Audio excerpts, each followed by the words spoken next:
Postingan Desta dan Natasha Rizky saat Lebaran jadi sasaran warganet. Lebaran kali ini ada yang berbeda. Satu postingan presenter Deddy Mahendra Desta atau akrab disapa Desta di akun Instagram pribadinya langsung menjadi sorotan publik. Bahkan sebagian besar warganet menduga, retaknya rumah tangga Desta dengan sang istri, Natasha Rizky ditandai melalui postingan tersebut. Postingan Desta yang dimaksud itu adalah kala dirinya berfoto bersama keluarga saat Hari Raya Idul Fitri pada tanggal 22 April tahun 2023. Ya, kabar mengejutkan datang dari pasangan artis Desta dan Natasha Rizky.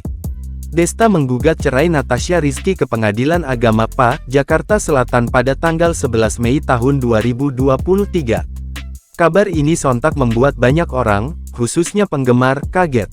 Hal ini karena sejak menikah pada 2013, rumah tangga Desta dan Natasha Rizky terlihat adem ayem.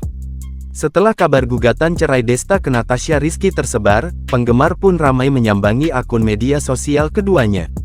Salah satu unggahan Desta lantas menjadi sorotan. Unggahan tersebut adalah ketika Desta bersama Natasha Rizky dan anak-anaknya mengunggah foto keluarga pada tanggal 22 April tahun 2023. Banyak fans atau penggemar lantas menyorot keterangan unggahan Desta tersebut. Di dalam keterangan tersebut, Desta mengatakan bahwa Lebaran kali ini terasa berbeda.